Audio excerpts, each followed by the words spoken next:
Welcome to E-commerce Straight Talk, where we talk about all things e-commerce. I'm Sam Sprague, and here today we have Jonah Redel-Traub. He's the Director of Ecommerce for Summit Golf Brands. Jonah, how's life, man? It's good. It's definitely like a summer slow period right now, which definitely impacts my day-to-day mood, but things are going well. Yeah. Have you had any time to check out the Olympics? Yeah. So, I've been popping in here and there. I've been watching the basketball. I watched the US work Iran last night. I watched some gymnastics with my fiance, some swimming. Yeah. Well, I've been watching the men's basketball too, especially since I'm here in Oregon, so huge Damian Lillard fan. And trying to see if he's gonna ask for a trade. Oh, like if I were him or if I worked with him, I'd be like, yeah, we should definitely do that. But I think he wants to build a team here. Like, I think when it comes down to a lot of these guys, it's ego, right? And I think he definitely sees himself as the leader of the team. I don't think he wants to be a number two somewhere else.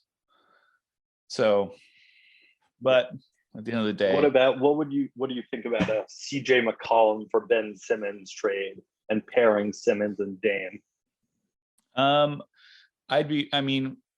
thought we should have traded CJ like a couple years ago. Yeah. Not that, CJ will never listen to this podcast, but Shit, should we start a basketball pod? He's already got his own. CJ does.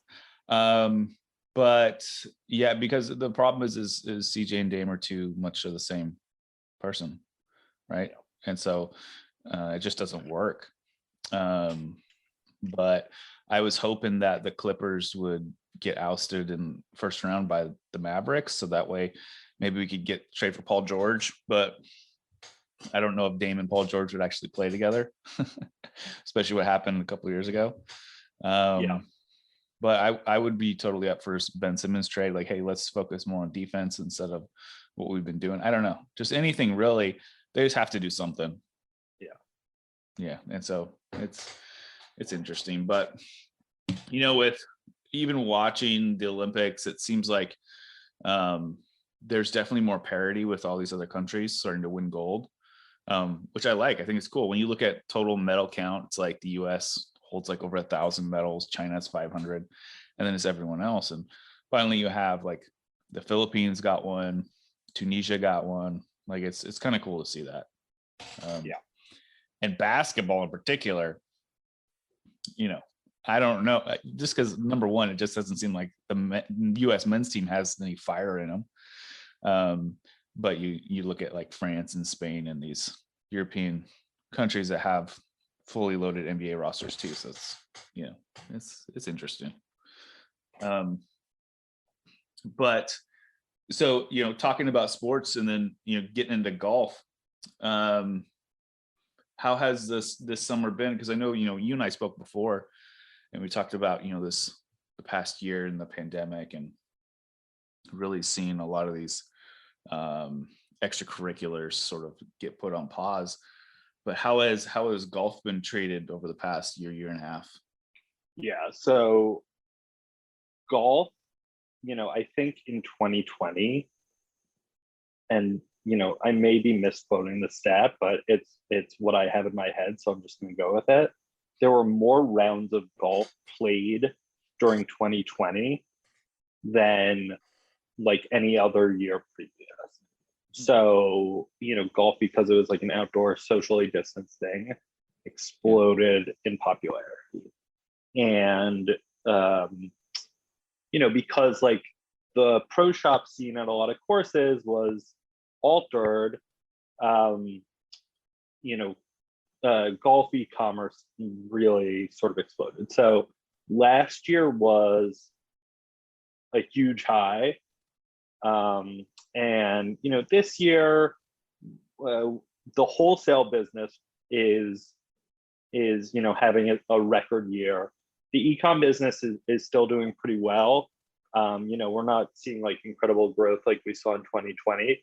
But if you look at like Google Trends or anything, which I do semi-regularly, like golf interest is actually up year on year.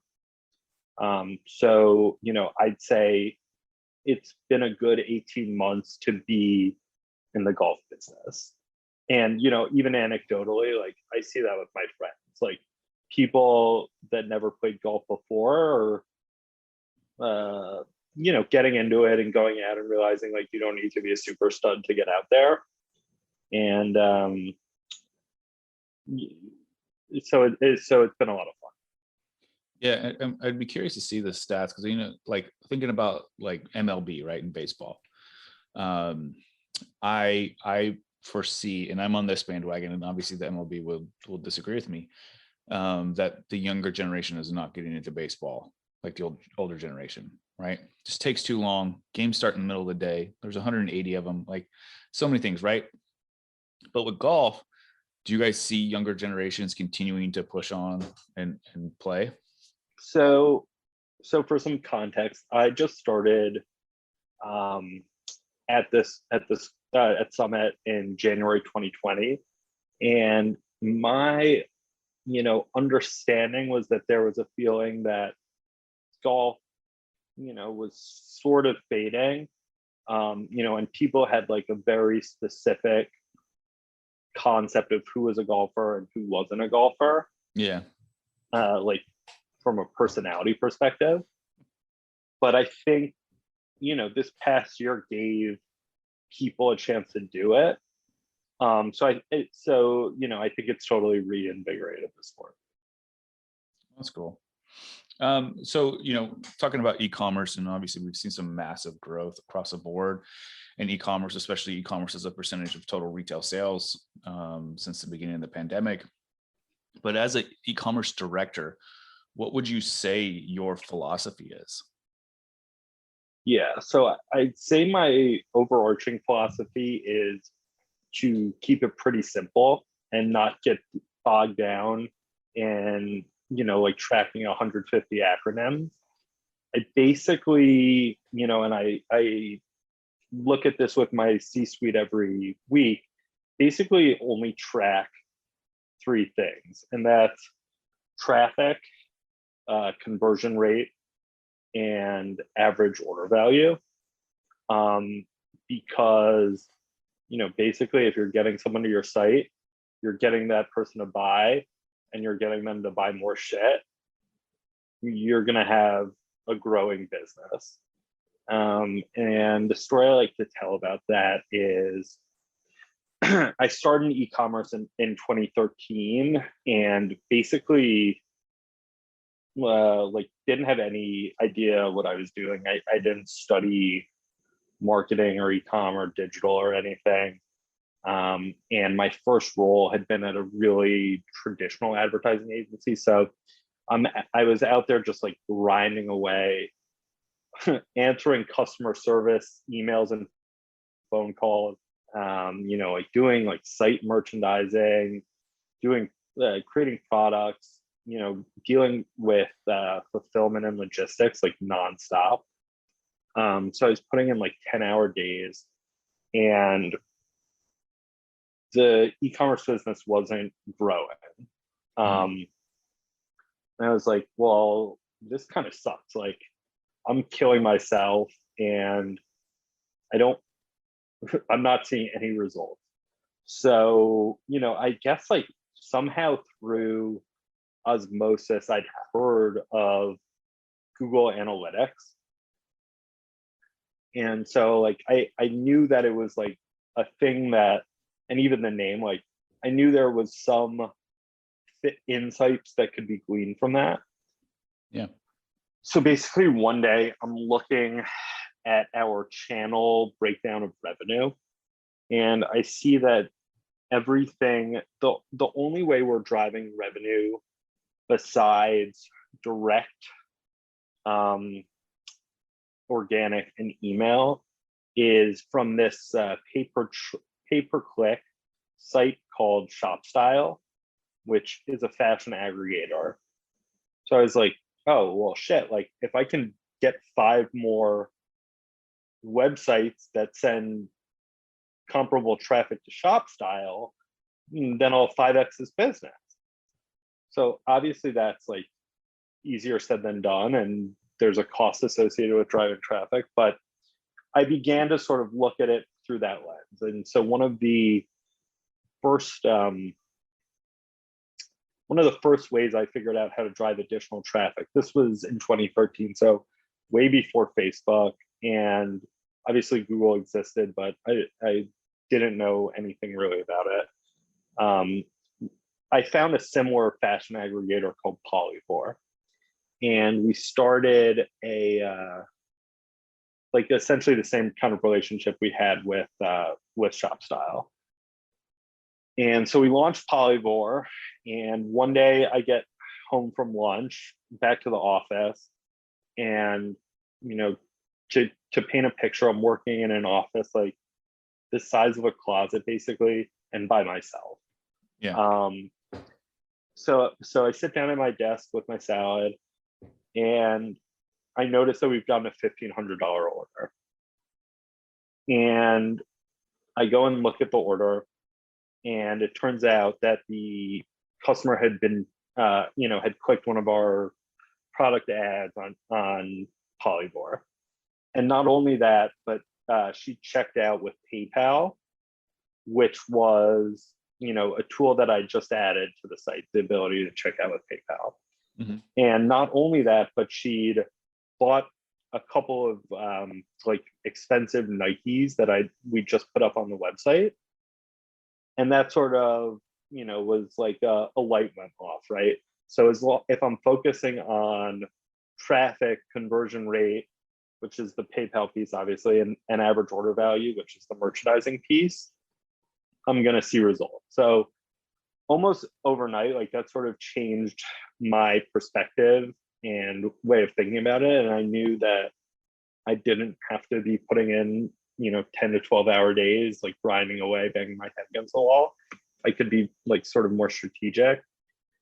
And over the course of the years, thinking about things with that perspective, I've learned sort of how to be hands on keys operating on any of the traffic channels you could imagine. Obviously, what that's looked like has changed over the years to now being primarily Facebook and Instagram,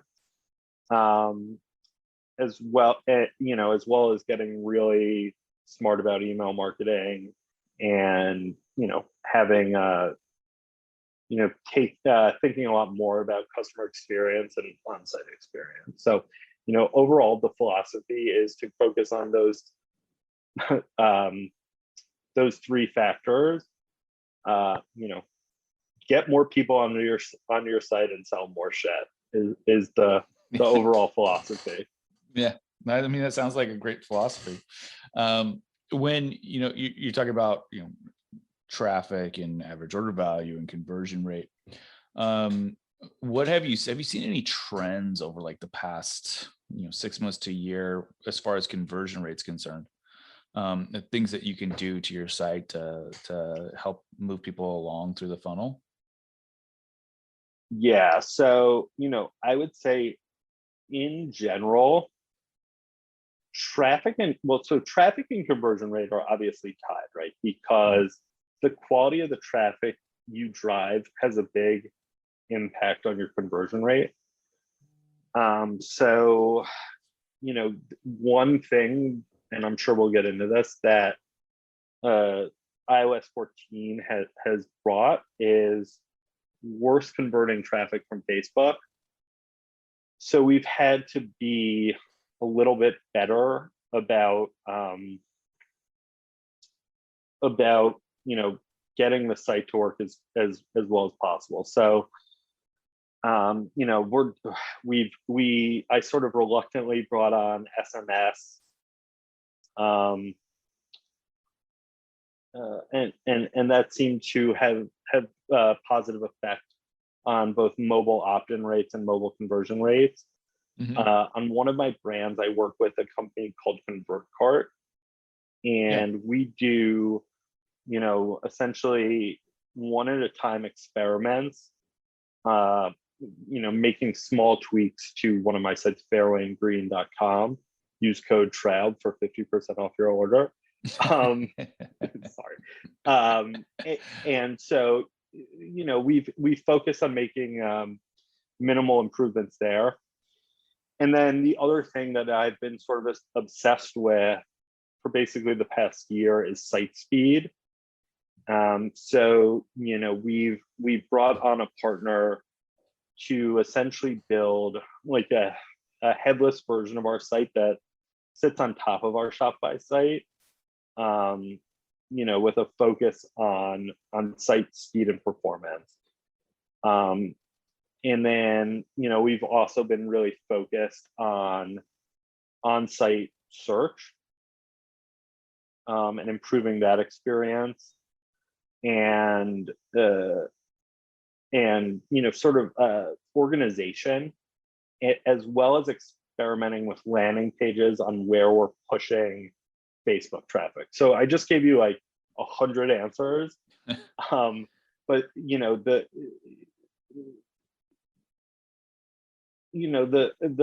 philosophy there is also pretty simple. Like, get the people onto the site where you want them to buy stuff.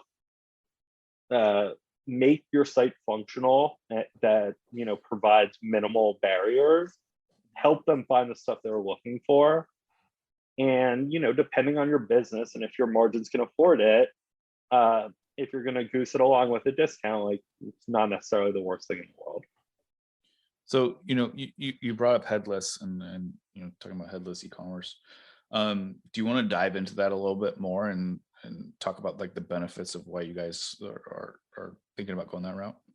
So I am definitely not as well versed technically as I should be on this. So I'm going to say this in probably in a very unsophisticated way, but essentially the way Shopify delivers the content of your website, all the stuff that's not like involved in like the cart and checkout, is sort of, and this may be changing with like the new Shopify product launch that seems to be, that they announced this several weeks ago, but the Shopify like content management is sort of out of the box, kind of slow. So we are looking to deliver, that site content faster. And it seems like we can do that dramatically with Contentful. And we're working with sort of like a quasi agency software tool. I don't know exactly how you define it, to help sort of implement that process. And then my other understanding is that, site speed is continuing to become more and more important from an SEO perspective. So there's sort of a tangential benefit there. Yeah, and I'm on the same page as you. As much as I've researched what headless is. Same. I read about it constantly, and I'm never like left with a better way to describe it than sort of what I just did. Yeah, because it's semi-abstract. I think the idea is traditionally, and what I mean by traditionally is the past few years with Shopify and other sites, there's X amount of steps it takes before someone can make a purchase. So how could we speed that up? Well, we can speed it up by cutting out a lot of the BS, right? A lot of the noise, the steps, total number of steps it takes, reduce friction, right? Because reducing friction increases speed for someone's purchase, and that equals convenience, which equals best customer service, and so on and so forth. So how can you do that? Well, I think that's what headless is in a sense. Granted, I don't know if it'll work for everyone. Yeah, so I agree that conceptually, that is my understanding of it as well. However, I'm like, okay, cool, show me a headless site. And it basically is just like the same as a regular site. Yeah.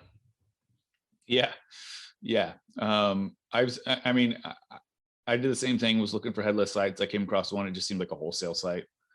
It's like, okay. So yeah, I have no clue either. Apparently it's the new thing though. Everyone's talking about it. Yeah, so I tend to like shy away from, like sort of reflexively reject something that's supposedly the new thing if I can't like wrap my head around it. But the idea of improving my site performance, was a simple enough way for me to understand that. Yeah. Well, and leave it to marketers to come up with a name that describes something in the worst way. But Because getting, am I no check me if I'm wrong, but like the yeah. way like sometimes people talk about it abstractly, it's like you could be shopping on this site from your fridge or something. Like, it's untethered to. Yeah. The idea is to speed up the process in which someone buys a product, right? So you could do it from Alexa. I guess that'd be the best way to describe it. Like Alexa, you go on there and you just say, "Hey Alexa, buy this," right? So very similarly, how could you do that through just a website without someone having to talk to Alexa to do it? It'd be like you find the product, you just say buy now. In a sense, Yeah. you're not going through like add to cart, add payment info, add shipping info, go through the payment process. Okay, purchased, you're done, right? That's 4 or 5 steps right there. Can you reduce that to 1? Yeah. And so that's sort of how I see it. But what gets you confused is you think headless. Okay, what does that mean? We're cutting off the head of what? Not too sure. So someone out there is smarter than us can figure it out. But talking more about going back to iOS, the iOS changes that have really picked up over the past 2 months since the iOS 14.6 update. I think we're at like 82.8% of iOS users have updated to the latest update. With that, I don't know the particulars as far as like what percentage, but basically you're probably around 80 to 85% of people have opted out of being tracked on, like, say, social media. Opted out meaning that their Facebook can no longer track them. And so as far as that traffic piece and talking about that, how we push traffic, obviously Facebook and Google have been like the number 2, 1 and 2, and then Amazon comes in, Walmart, but that's a tad different and how those get worked. But what have been some of the biggest issues you've been dealing with as far as the iOS changes? Yeah, so it's been relatively dramatic. I think when I first sort of started hearing about it last year, I maybe initially thought it was going to just be a reporting issue. Mm-hmm. Like there would be some percentage of sales that were driven by my ads that weren't able to be tracked. And then the more I heard about it, I thought, maybe there'll be an effect on retargeting as well, because Facebook won't have as clear enough data into what people have done, with the ad outside of buy stuff.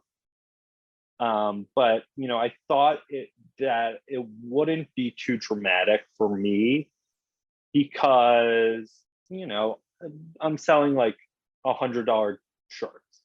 Mm-hmm. So it's not a huge consideration cycle. So I have friends who work for jewelry companies, and I was like, oh, your shit's about to be fucked up. And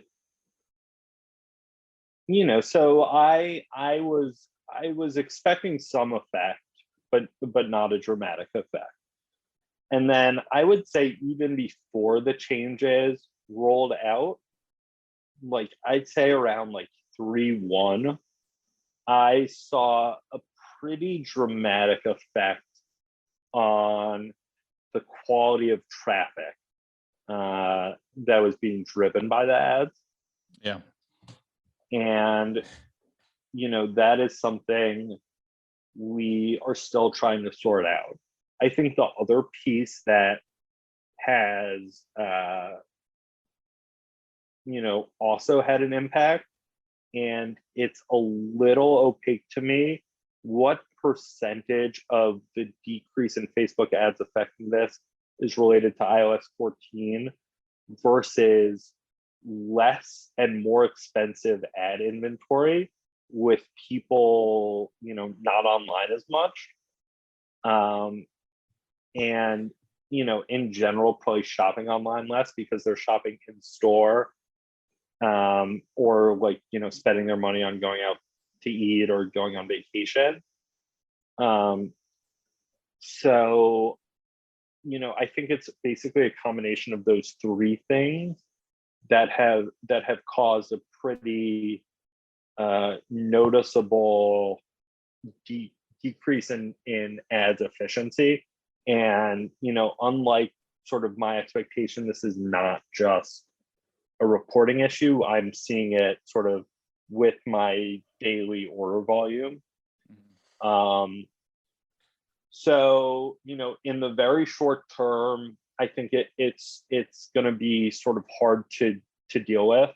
I'm very curious to see how things start to look in the fall, both as Facebook has more time to sort of get learnings on, the type of targeting they can do with the reduced information, and as people are, back in their office more and, fucking around shopping online as opposed to like doing more, as opposed to going on vacation for the first time in 18 months. So I'm curious to see what the fall looks like.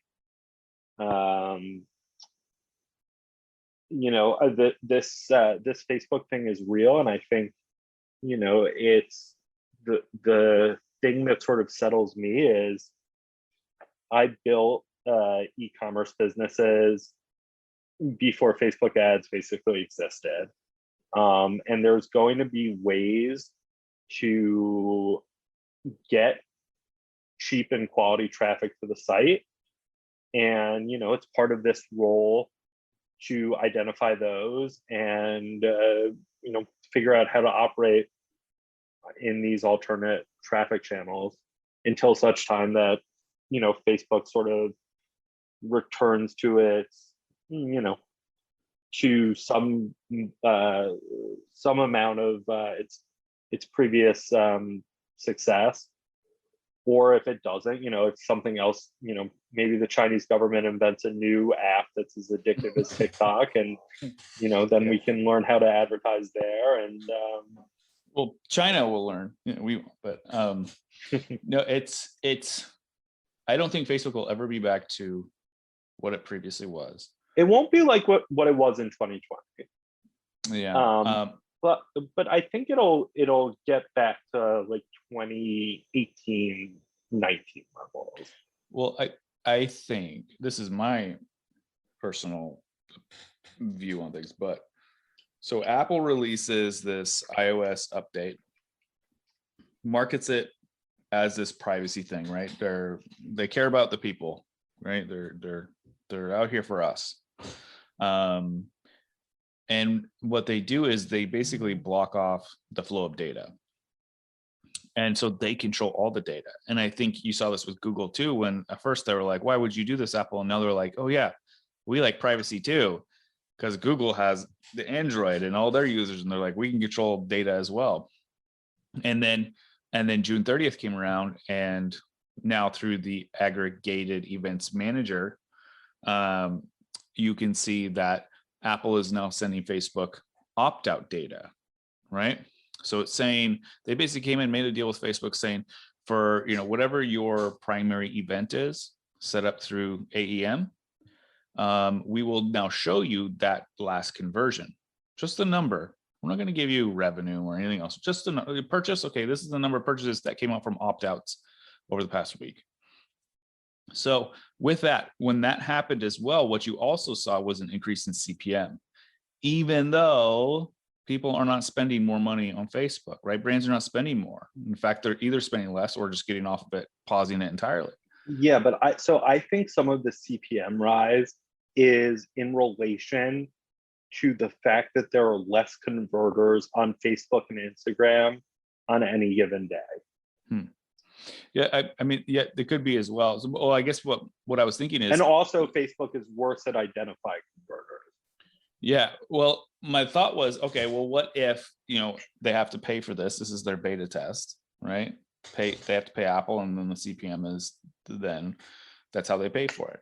At the same time, right, we have all these iOS changes going down. Everyone's out vacationing, right? Like there's no campground or hotel or anything that you can get in 100 miles until October. So you have that.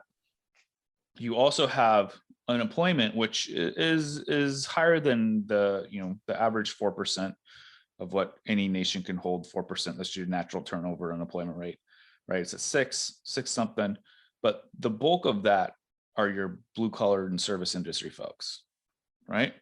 So there's also a labor shortage, increased prices on everything.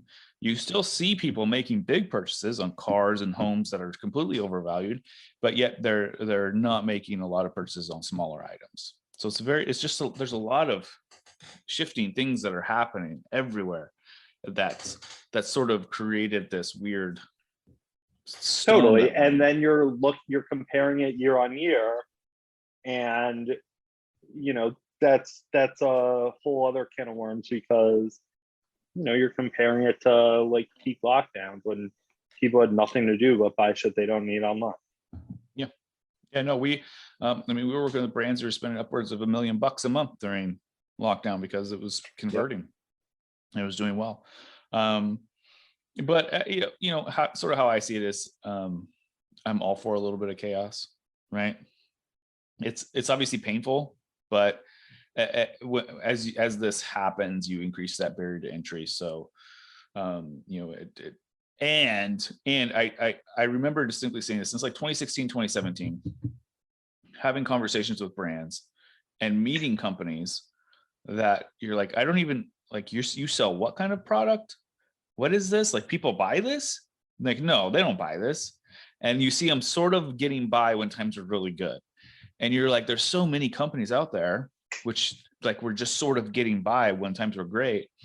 And you're like, a correction needs to occur at some point in time because this is getting out of hand, right? When you're, I don't know, I could go off and talk another hour about all the different products that I've seen come through that people wanted to push. But so this sort of, maybe it didn't need to happen this way. I do think in general, iOS hurts small business the most. 100%. Yeah, because you have bigger brands who can continue to spend blindly. I mean, they were spending blindly before. And so it's like, what's the difference now? But I would say to any brand not really understanding what's going on is I would look at your MER, your marketing efficiency rating. So all real revenue. So sales minus discounts and freebies and returns. That real revenue divided by total spend across the board, right? Yeah. And so that's so what I was gonna say is that's your MER, but what you can do is you can track that every month for the past 2 years, and you can watch and see your trend lines. And does that match what you're spending? Yeah, the other thing that I've been looking at, and it's essentially getting at the same thing, is looking at the number of new customers I've acquired within any given month and dividing that by my Facebook, Google, and affiliate spend during that month on that brand. Mm-hmm. And going back, like looking back 12 months, so we can sort of see that. And that's essentially the same thing as MER, but it's not, or MER, it's not over counting if you've had like an amazing email or some other big repeat revenue event. So I'm that was traditionally thought of as a CAC, or a customer acquisition cost. Yeah. So now I'm really trying to focus in on the number of new visitors that I'm acquiring during a given period. And I think as the data starts to get more and more more and more nebulous, as Google adopts their flock or whatever, focusing on that blended CAC is going to be an important metric. And it also, softens the blow when you look in your Facebook ads manager and you're like, oh shit, I've got a 0.8 ROAS this week, like what the fuck? Yeah. Yeah. Well, and sticking on that point too, and looking at new visitors and traffic, and are there any new traffic channels that you're excited about or that you see sort of popping up? Yeah, so obviously that's been a major topic over the past couple of weeks, and couple months. The thing I'd say I'm most excited about, and I don't want to totally screw myself by giving all your savvy listeners the game away. The thing I'm most excited about in the very short term is broadcast. And I think there's a pretty big arbitrage opportunity there. And I also think it presents a sense of scale in the customer's mind, that is often might not be warranted. I think long term, we're gonna see, almost back to like what I mentioned at the start of this call, like a 2014 model with like aggregators working on an affiliate basis, in different verticals. And you've seen like the rise of marketplaces, right? Like Amazon, Walmart, and those are somewhat similar to what I'm describing, but I think there's room for sort of more targeted aggregators, like the fashion aggregators I was talking about in 2014. I also, the thing I've wondered is like, why isn't there like obviously I'm focused on golf. Like, why isn't there a daily golf newsletter, like, like of the Skim or something, with product recommendations that's incentivized and monetized on an affiliate basis? So I think there's definitely a space for like a savvy entrepreneurial media person to create a property that I think could suck up some of the spend, particularly if the spend risk for the merchant is backloaded, i.e. they only pay when someone converts. Yeah. I think it was, so we have agency partners all over, and one of them does traditional, so TV, radio, print. And they were saying, this since the latest iOS changes, that they're actually getting more brands to come over to spend money all the way onto print, which is like the worst, garbage. They're like, yeah, we're really seeing them come back. And it's interesting to me because in theory, yes, your reporting through platforms like Facebook has dwindled. It sucks. But now you're saying that your overall purchase behavior, you perceive to be, they're just not buying things off social media anymore. Therefore, we're going to go back to really what wasn't working before and go towards print. Now, that what I find interesting is take that, and this has been my sort of conversation for about 3 years now. I was like, because we were pushing social media. We have other partners doing TV, and TV was still super expensive. Radio was still super expensive. And I was like, at some point in time, Facebook has become either as expensive or a little more expensive than TV and radio, and that's when it'll come back. And so I think, like you're saying, we're starting to see this fluctuation of all these different mediums sort of come, and people are trying to figure it out. Right. Like it's a great point. I'm platform agnostic. I don't care if my money goes to Zuckerberg or Jack or like whoever. Mm-hmm. I'm looking to get customers to my site the cheapest. So like you said, it's like about identifying where that arbitrage opportunity is, where you can start acquiring customers for less and less. That's why looking at your MER is super important, particularly as you move away from platforms with really concrete channel reporting. So yeah, I mean, I think there's a big opportunity for traditional. Like, I don't understand why all of these traditional media properties aren't going like all in on their affiliate programs.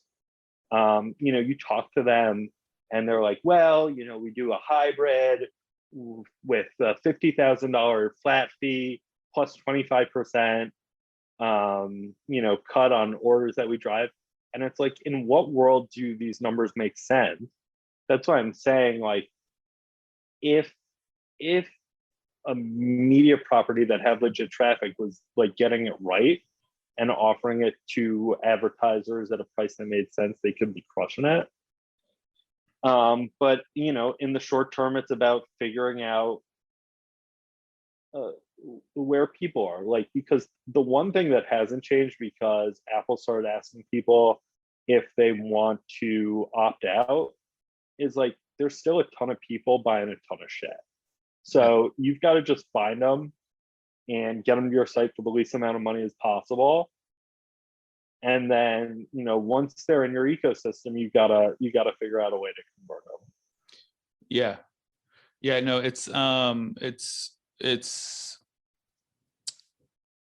so looking at, you know, all these different platforms, and like you said, just being completely platform agnostic, but then also looking at referrals. You have all these different groups out there. You have even these CPA networks, which work off of just, you know, if we get a sale, we have a set cost, right? So they pay us X amount per sale. What's interesting is, and this is when I started my agency, this was getting used to how you price, right? Your pricing model, and digital coming from traditional. So traditional used to be, if I worked TV and radio, I would come to you and I'd say, hey, you know, you have $100,000 budget. Cool. We'll buy you $100,000 in media. And you'd be like, well, how much are your fees? Don't worry about it. Like, we got you covered, right? Because what they do is that you give them the 100K, they take 10% off the top, but they report back to you as 100K, right? So they buy $90,000 worth of media, but they're reporting it as 100. So you move to Facebook, Google, where now the brands own the real estate, and they can see because their credit card gets charged. So you can't do that anymore, right? Or it's very hard, because they started off doing that. Okay, you just percentage of spend, but then people are questioning, like, this kind of bullshit. It's biased. You're incentivized to spend more even if you're not performing well. So then you have all these other models, flat retainers, to even performance models, which is what we do. And now, you know, as we work, and really, when you look at like what our job has become, from being media buyers to basically we arbitrage a lot of content, right? My whole life is built and revolves around how much content can I get my hands a hold of, and at what cost, because that's driving everything. That's how you tell your stories. That's how you really push the envelope. That's how you can kind of filter that targeted audience. And so now you're sort of seeing the shift, especially with influencers wanting an arm and a leg, especially for like BS posts and whatnot. But you know, you look at referrals and influencers, and the shift in pricing and the shift in across the board. There's massive disruption everywhere, and I think it's good, honestly. I think it's good for brands and agencies, and it'll sort of whittle out the weak and the companies that have just been doing piss poor forever, that have sort of been getting away with it. But you know, that's my personal take anyways. No, I totally agree. Like, you know, like you said earlier, you're not going to build an Instagram business based on, like, you know, marketing like Capricorn t-shirts to people who are born in January. You know, you're going to need to like build a legit business. You know, that's, you know, that can be separate from creating like a brand in the way, like, you know, founders sometimes talk about it. But, you know, ultimately, you need to be selling a product that people actually want. Like, you're not going to be able to trick them. Yeah. Yeah. Product, market, creative, the biggest things. Yeah. Well, Jonah, hey, I appreciate you coming online and chatting with us today. Yeah, Where my can pleasure. people find and connect with you at? So I'm on LinkedIn. It's Jonah Redel-Traub, JONAHREDEL-TRAUB. My email is my last name without a hyphen at gmail.com. I'm on Instagram as Jonah the Kid, if you want to like slide in my DMs there. Cool. And then, I've got my 4 brand sites, which, I'd love anyone to check out. You can find the link to all of them on summitgolfbrands.com. We have some really cool stuff. Cool. Yeah, we'll definitely be sure to link to all of them when we push this out. But hey, yeah, so thanks again, Jonah. Thanks for everyone listening in to e-commerce straight talk. Be sure to check out our YouTube channel, subscribe there. You can also listen to us on Spotify, Apple, and Google Play. All right, everyone, take it easy.